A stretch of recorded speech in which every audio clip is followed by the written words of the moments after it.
12 তারিখ নির্বাচন, ভোট দেব কাকে? প্রশ্ন আছে না নাই? ভালো করে বোঝেন, আমি বলবো না দাঁড়িপাল্লাত ভোট দেন, ধানের শীষ দিয়েন না, এটা বলে আমি মার খাবো না। কোরআনের কি বক্তব্য আমি সেটা বলবো। 1 মিনিট সময় দেবেন? শুনতে রাজি আছেন? 12 তারিখ কাকে ভোট দেবেন ভালো করে শোনেন। আমার বাড়ি হলো বগুড়া জেলা। বগুড়া জেলা সূরা নিসার 85 নম্বর আয়াতে ভোটের কথা আছে। আপনাদের পাবনার কোরআনে নাও থাকতে পারে। হ্যাঁ আছে। আচ্ছা কি আছে ভোটের আয়াতে, কি আছে একটু ভালো করে শোনেন।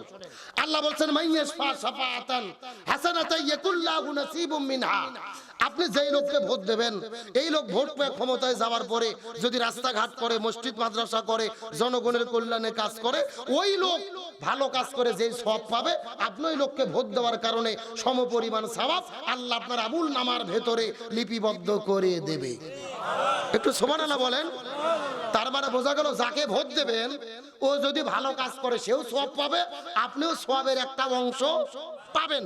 পক্ষান্তরে আপনি যেই লোককে ভোট দেবেন, ওই লোক ভোট পেয়ে ক্ষমতায় যাওয়ার পরে যদি জনগণের চাল ডাল গম চুরি করে খায়, রাস্তার রড বালু সিমেন্ট চুরি করে খায়, ব্রিজের ভেতরে রডের বদলে বাঁশ ঢুকোয়, দেশের টাকা চুরি করে বিদেশে নিয়ে যায়, আয়না ঘর তৈরি করে আলেমদের বন্দি করে, কোরআন বাদে মানব রচিত নীতিতে দেশ পরিচালনা করে, ওই লোক অন্যায় অপকর্ম করে যে গুনাহ হবে, ওই গুণের অর্ধেক অংশ আল্লাহ আপনাদের আমুল নামার ভেতরে বিকাশ করিয়া পাঠাইয়া দেবে।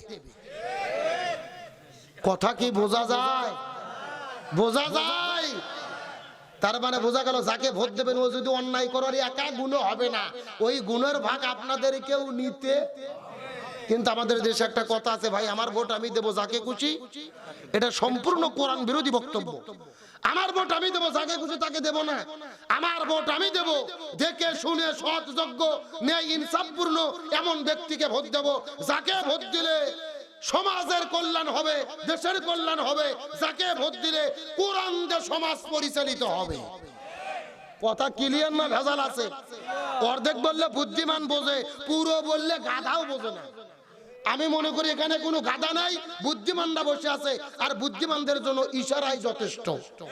ভালো করে বোঝেন, একটা উদাহরণ দেই। হাসরের ময়দানে দেখা যাবে এরকম হাজী সাহেব, তার আমুল নামার ভেতরে গলার ভেতরে 100টা সিমেন্টের বস্তা ঝুলানো। কয়টা? গ্রামের লোক বলবে কি খবর হাজী সাহেব, হজ করছেন 6 বার, নামাজ পড়তেন, মাথায় টুপি, মুখের মধ্যে দাড়ি, সিমেন্টের বস্তা কেন গলার ভেতরে? তখন হাজী বলবে ভাই হজ তো ঠিকই করেছিলাম, নামাজও পড়েছিলাম, কিন্তু ভোটের দিনে গোপন ঘরত যাইয়া এমন লোক সিল মারছি ভাই, ও ক্ষমতার যে 200 ব্যাগ সিমেন্ট চুরি করছে, আল্লাহ 100 ব্যাগ দিয়েছে ওর গলার ভেতরে, 100 ব্যাগ আমার গলার ভেতরে। বোঝা যায়? ভাগ একেবারে সমান সমান। আবার এরকম কিছু হুজুর দেখা যাবে হাসরের ময়দানে, তাদের গলার ভেতরে দেখা যাবে যে এইরকম হুজুর 6টা মেয়ে ধর্ষণ করছে। কয়টা? গ্রামের লোক ডাক দিয়ে বলবে কি খবর হুজুর, আপনার ভেতরে এই কাম, আপনার পিছনে আমরা নামাজ পড়তাম, ইমাম ছিলেন, এই অকাম কখন করলেন? হুজুর বলবে ভাই আমি তো অকাম করিনি, নির্বাচনের দিনে গোপন ঘরত যাইয়া এমন লোক সিল মারছি, ও ক্ষমতার যে সান্ডা পান্ডা সহ 12 জন মেয়ে ধর্ষণ করছে, আল্লাহ 6টার গুণ দিয়েছে ওদের আমুল নামার ভেতরে, 6টার গুণ আমার আমুল নামার ভেতরে। জোরে কোন সুবহানাল্লাহ। কি এ জোরে কোন নাউজুবিল্লাহ। হাসার জন্য বলিনি, ব্যাখ্যা বললাম। আপনি যাকে ভোট দেবেন ও ভালো কাজ করলে সওয়াবের ভাগ পাবেন, ও যদি খারাপ কাজ করে গুণেরও ভাগ। এখন সওয়াবের ভাগ চান নাকি গুণের ভাগ চান? বাড়িতে যাওয়ার পরে ল্যাপের মধ্যে ঢুকে চাচির সাথে পরামর্শ করে চিন্তা ভাবনা করে সিদ্ধান্ত নেবে। কথা ক্লিয়ার না ভেজাল আছে? আমি কারো পক্ষে বিপক্ষে বলছি? আমি কোরআনেরটা বলছি। তাহলে কাকে ভোট দেওয়া লাগবে? কোরআন ছাড়া বোঝা গেছে, কোরআন দিয়ে বোঝা গেছে নাকি যায় নাই? আমরা ভালো মানুষের পক্ষে আছি না নাই? এ জোরে বলেন আছি না নাই? আমরা জালেমের পক্ষে থাকবো না, আমরা মাজলুমদের পক্ষে থাকবো। যারা কোরআন দিয়ে দেশ চালাতে চাই, শরিয়ার আইন চাই, এই দেশের ন্যায় ইনসাফ চাই, শহীদ হাজী যেই স্বপ্ন দেখে জীবন দিয়েছে ওই স্বপ্ন বাস্তবায়ন করতে চাই, জুলাই কায়েম করতে চাই, তাদের পক্ষেই আমাদের থাকতে হবে। 2000 ছাত্র জনতা জীবন দিয়ে শহীদ হলো এমনি এমনি। আমরা নতুন একটা স্বাধীন দেশ চাই কি চাই না? ওই শহীদ শরীফ ওসমান হাদিকে হত্যা করে শহীদ করা হলো কি অপরাধ? হাদির অপরাধ একটা, তিনি ভারতের বিরুদ্ধে কথা বলেছিলেন। তবে হাদির আসনে যে নির্বাচনে দাঁড়িয়েছে নাসিরউদ্দিন পাটোয়ারি, খবরের দেখেন না তো? বাঘের বাচ্চা, খেলা জমে গেছে মির্জা আব্বাসের সাথে, একেবারে বাঘ সিংহের লড়াই। সারা দিন যখন যেখানে চাঁদাবাজি হচ্ছে ও প্রোটেস্ট করতেছে, অন্যের প্রতিবাদ করতেছে, এমনকি ডিম মারতেছে নাসিরউদ্দিন পাটোয়ারিকে, ডিম মেরেও তাকে থামানো যাচ্ছে না। কথা কন না গা, এরা হলো 24 জুলাই যোদ্ধা, এরা সাহসী বীর। আমরা জামাত বিএনপি বহু আন্দোলন করছি 16 বছর, হাসিনা তার আন্ত দূরের কথা একটা পশমও নাড়তে পারিনি। এই ছাত্রগুলো ছিল বিদেই নতুন স্বাধীন দেশ পেয়েছি, আর ক্ষমতা পাইয়া স্বাধীনতা পাইয়া তাদের উপরে ডিম মারতেছ। এগুলো গাদ্দার মুনাফিকি বাটপার ছাড়া কিছু হতে পারে না। আমাদের বগুড়া একটা কথা আছে, কারো ছিলেই ছিন্নি পাইলে মোল্লা ছিললে না। কারো ছিলেই স্বাধীনতা পাইলাম, কারো ছিলেই নির্বাচন হচ্ছে। আজকে সেই জুলাই যুদ্ধদেরকে আমরা ডিম মারতেছি, অপমান করতেছি, এদের বিরুদ্ধে কথা করছি। আমাদের সাথে বড় গাদ্দার আর কেউ হতে পারে না। আমরা পাটোয়ারির জন্য, হাসনাত আব্দুল্লাহর জন্য, নাইদের জন্য, সার্জিসদের জন্য, প্রত্যেকটা জুলাই যুদ্ধদের জন্য দোয়া করি। আল্লাহদের কারো সম্মানিত করুক, বলে আমিন। আরো জোরে বলে আমিন। তাহলে চিৎকার করে বলে শান্তির জন্য কি লাগবে? আর কয়টা কারণে মহিলারা অধিকাংশ জাহান্নামে যাবে?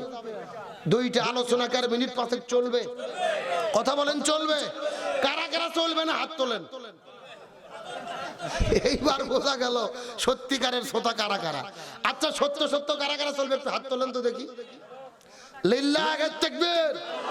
নাই নাই সাউন্ড আগের মতো রে, হাত নামান। আচ্ছা আপনাদের এইদিকে কি ফুটবল খেলা হয়? বিয়ে খেলা হয় না? এক পাশে যারা বিয়ে করছে তারা, আরেক পাশে যারা বিয়ে করেনি তারা, এরকম খেলা হয় না? এখন একটা তাকবীর দেব, প্রথমে তাকবীর দেবে যারা বিয়ে করেনি তারা, তারপরে তাকবীর দেবে যারা বিয়ে করেছে তারা। দেখি কাদের সাউন্ড বেশি, দেখার দরকার আছে না নাই? প্রথমে হাত উঠাবো অবিবাহিত কারা কারা দেখি। যারা যারা বিয়ে করেন অবিবাহিত হাত তোলো তো দেখি। লিল্লাহ তাকবীর, মারহাবা, হাত নামাও।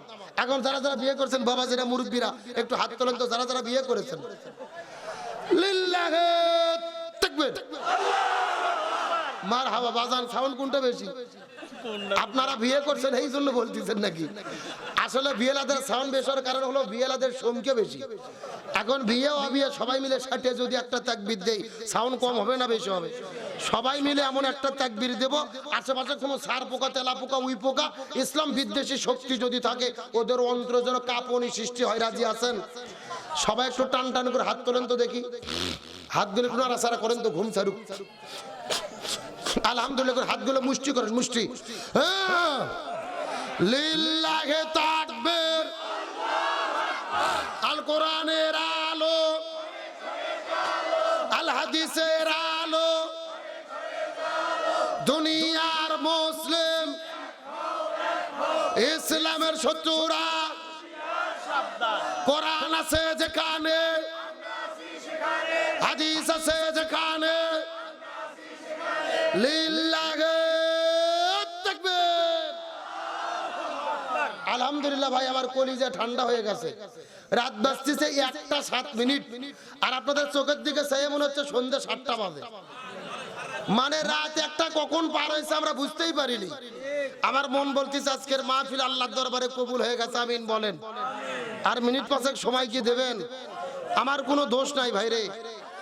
আমাকে যদি 10টার দিকে মঞ্চে দিত, এতক্ষণ ফাটাফাটি 3 ঘন্টা ওয়াজ হতো। কথা কর না গা, দোষ তো আমার না। খেলোয়াড় এনে ঘরত বন্দি করতে দুল খেলবেন না, দেন দোষ আছে। আমি তো এসেছিলাম সকাল সকাল, অকান্ত করলেন আপনার। এই কমিটি ধরেন, এই সারোয়ার ভাই কই? এই সারোয়ার ভাইকে আগে ভালো করে রিমান্ডে নেবেন। আলোচনা চলছে চলছে, তবে ওটাউটি করা যাবে। চিৎকার করে বলতে হবে অধিকাংশ মহিলা জাহান্নামে যাবে কয় কারণে? আরো ধরে বলেন। আমার বন্ধুগণ, মুসলমান ভাইরা গভীর মনোযোগ লক্ষ্য করুন। কোন দিকে নজর নাই, কোন দিকে তাকাতাকি নাই। শেষ কথাটা ভালো করে বোঝার চেষ্টা করবেন। 2টি কারণে অধিকাংশ মহিলারা জাহান্নামের মধ্যে যাবে। তার মধ্যে প্রথম নাম্বার কারণ হলো, যেই মহিলাগুলো বাড়ি থেকে বের হওয়ার পরে আজরা পাজরা বের করে বেপরদা অবস্থায় এই জমিনের মধ্যে ঘোরাফেরা করে, এই সমস্ত মহিলাগুলো জাহান্নামের মধ্যে যাবে। তার মানে বোঝা গেল এ পাবনা সাথিয়ার মুসলমান বেপরদা নারী যারা জাহান্নামে যাবে, তারা এই শূন্যস্থান পূরণ বোঝেন না? যেটা বলেন বেপরদা নারী যারা। কে রে ভাই, পর্দার মিছিল করতে কি ভয় লাগতেছে? এমন সাউন্ড দেবেন মহিলাদের প্যান্ডেল যেন পার হয়ে যায়। রাজি আছেন? বেপরদা নারী যারা, আরো জোরে বলেন, বেপরদা নারী যারা। পাবনা জেলার তো বেপরদা নারী নেই, আর আপনাদের সাথিয়া থানাতে